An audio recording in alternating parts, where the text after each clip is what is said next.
રામ મંદિર નિર્માણમાં સંઘની કોઈ ભૂમિકા નથી, ભાગવત હિન્દુ ધર્મ વિશે નથી જાણતા રામ ભદ્રાચાર્ય. મંદિર મસ્જિદનો વિવાદ દિવસે ને દિવસે વધી રહ્યો છે. રાષ્ટ્રીય સ્વયંસેવક સંઘના વડા મોહન ભાગવતે આ અંગે શરૂ થઈ રહેલા નવા વિવાદોને લઈને ટિપ્પણી કરી હતી. મોહન ભાગવતે કહ્યું હતું કે રામ મંદિરના નિર્માણ પછી કેટલાક લોકોને લાગે છે કે તેઓ નવી જગ્યાએ સમાન મુદ્દા ઉઠાવીને હિન્દુઓના નેતા બની શકે છે, જે અસ્વીકાર્ય છે. એવામાં હવે રામ ભદ્રાચાર્યની આ અંગે પ્રતિક્રિયા સામે આવી છે અને સંઘ અને ભાગવત પર ગંભીર આરોપો લગાવ્યા છે. મોહન ભાગવતે કહ્યું હતું કે દરરોજ એક નવો મામલો સામે આવી રહ્યો છે. આને કેવી રીતે મંજૂરી આપી શકાય? આ ચાલુ રાખી શકાતું નથી. તેના પર રામ ભદ્રાચાર્યએ કહ્યું છે કે મોહન ભાગવત એક સંસ્થાના સંચાલક છે, તેઓ હિન્દુ ધર્મના સંચાલક નથી. મોહન ભાગવતના નિવેદનનો દૂરંદેશી નહીં પરંતુ વ્યક્તિગત હોઈ શકે છે. મોહન ભાગવત પોતાની રાજનીતિ કરે છે. રામ ભદ્રાચાર્ય પણ રામ મંદિરને લઈને ઘણી મહત્વપૂર્ણ વાતો કહી છે.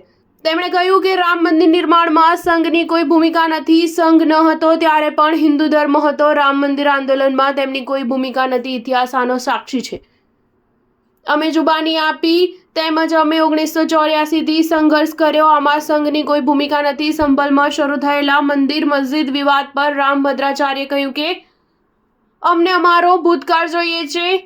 સહઅસ્તિત્વનો અર્થ છે કે દરેક વ્યક્તિએ તેમના ધર્મનું પાલન કરવું જોઈએ. રાષ્ટ્રીય સ્વયંસેવક સંઘના વડા મોહન ભાગવતે મહાનુભાવ આશ્રમ શતક પૂર્તિ સમારોહમાં ધર્મનો સાચો અર્થ સમજાવી જરૂરિયાત પર ભાર મૂક્યો હતો. તેમણે જણાવ્યું હતું કે ધર્મને યોગ્ય રીતે સમજવો અને શીખવાડવો ખૂબ જ જરૂરી છે. ધર્મનું અધૂરું જ્ઞાન અધર્મ તરફ દોરી જાય છે. જો ધર્મને યોગ્ય રીતે નહીં સમજાય તો અધૂરી માહિતીને કારણે અનીતિ વધશે. દુનિયામાં ધર્મના નામે જે પણ અત્યાચાર થયા છે તે ધર્મની ખોટી સમજને કારણે થયા છે. આ અંગે રામ ભદ્રાચાર્યએ કહ્યું કે મોહન ભાગવત હિન્દુઓના અનુશાસનવાદી ન હોઈ શકે. તેઓ હિન્દુ ધર્મ વિશે બધું જાણતા નથી.